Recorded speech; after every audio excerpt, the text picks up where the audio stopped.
എൻ്റെ പേര് മേരി സൽവ്യ. ഞാൻ കല്ലേക്കാട് ഇടവയിൽ നിന്ന് വരുന്നു. ഞാൻ മെയ് മാസം ഫസ്റ്റ് വീക്കിൽ എൻ്റെ അടുത്ത വീട്ടിലെ ചേച്ചിയുടെ കൂടെ മിലിറ്ററിയിലാണ് അവർ ഹസ്ബൻഡ് വർക്ക് ചെയ്യുന്നത്. അപ്പോൾ അതിൻ്റെ ക്യാൻറ്റീനിൽ പോകാമെന്ന് പറഞ്ഞ് അവരുടെ 2 ചേച്ചിമാരും ഞാനും ആ ചേച്ചിയും കൂടി 4 പേരും കൂടി ഞങ്ങൾ പോയിട്ടുണ്ടായിരുന്നു ഒറ്റപ്പാലത്ത്.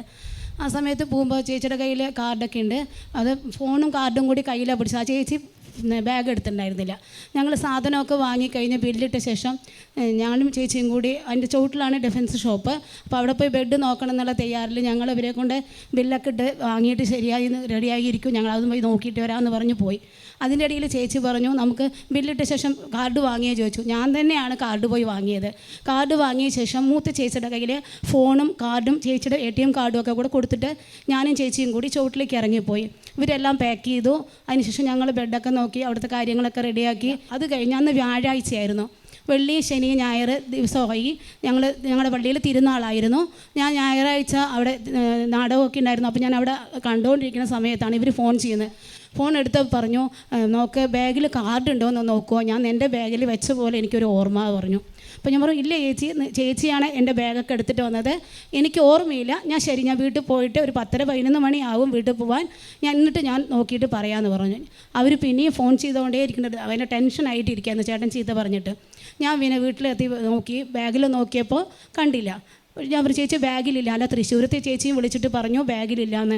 എന്താ ചെയ്യുക? ശരി നീ ഓട്ടോക്കാരനെ വിളിച്ചോ ഒന്ന് ചോദിക്കുമോ, അവർ ബാംഗ്ലൂർ പോയിരിക്കണം. ഞാൻ വിളിച്ച് ചോദിച്ചപ്പോൾ ഇല്ല എന്ന് പറഞ്ഞു. ഒന്നും കൂടി ഒന്ന് നീ കൺഫേം ചെയ്യുമോ ചോദിച്ചു. ശരി പറഞ്ഞു. ഞാൻ വിളിച്ച് ചോദിച്ചപ്പോൾ ഇല്ല എന്ന് പറഞ്ഞു. ഞാൻ പറഞ്ഞു ആ സമയത്ത് ചേച്ചി ടെൻഷൻ ആവണ്ട, ഞാൻ പ്രാർത്ഥിക്കാം. എനിക്കിങ്ങനെ ഓരോ സാധനങ്ങൾ കാണാതാകുമ്പോൾ ഞാൻ പരിശുദ്ധാത്മാവിനോട് പ്രാർത്ഥിച്ച് എനിക്ക് കിട്ടിയ അനുഭവമുണ്ട്, ചേച്ചി ടെൻഷൻ അടിക്കേണ്ടാവുന്നു. അപ്പോൾ കഴിഞ്ഞ ദിവസം നമ്മുടെ അച്ഛൻ വെള്ളിയാഴ്ച നമ്മൾ എന്തെങ്കിലും സാധനങ്ങൾ കാണാതായ അന്തോണീസ് പ്രാർത്ഥിച്ചാൽ കിട്ടുമെന്ന് പറഞ്ഞു. അപ്പോൾ എളുപ്പം പറയാറുണ്ട്. എന്നാലും എനിക്ക് ആ ഓർമ്മയിൽ ഞാൻ പുണ്യാളിനെ വിളിച്ച് പ്രാർത്ഥിച്ചു. ഈശോയെ പരിശുദ്ധാത്മാവേ, ഞാൻ ഇത്രയൊക്കെ എല്ലാ കാര്യങ്ങളും എനിക്ക് സന്ദേശിച്ച് കാണാതായപ്പോൾ തന്നിട്ടുണ്ട്, ഈ കാര്യം നീ ഏറ്റെടുക്കണം, അവരുടെ വിശ്വാസം നീ വർദ്ധിക്കണം എന്ന് പറഞ്ഞു. അപ്പോൾ എനിക്ക് എവിടെ പോയി, എനിക്ക് ഈ സമയം ഇങ്ങനെ എന്താ ചെയ്തതെന്ന് എനിക്കറിയില്ല.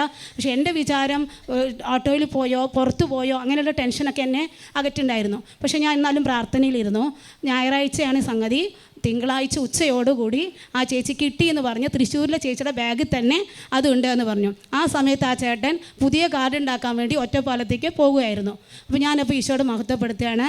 ഇത് ഞാൻ ഇത്രയും ടെൻഷനോടെ കൂടെ ആ ചേച്ചിക്ക് വേണ്ടി എനിക്ക് വേണ്ടി ഓരോ കാര്യങ്ങൾ ചെയ്യാൻ വന്നിട്ട് അവർ നഷ്ടപ്പെടുമ്പോൾ എനിക്കത് ഭയങ്കര ഫീലായിരുന്നു. പക്ഷേ ഈശോ അത് അത്ഭുതകരമായി തന്നു. അത് ശരി ഒരിക്കലും കിട്ടാൻ ചാൻസ് ഇല്ല. പക്ഷേ ഈശോ ഇടപെട്ടു. ഈശോയ്ക്ക് നന്ദി പറയുന്നു. അന്തോണീസിനാളുടെ സഹായം തേടുന്നതിനാൽ കാണാതെ പോയ വസ്തുക്കൾ കണ്ടുകിട്ടാനുള്ള കൃപ അന്തോണീസിന് കൊടുത്തിട്ടുണ്ട്.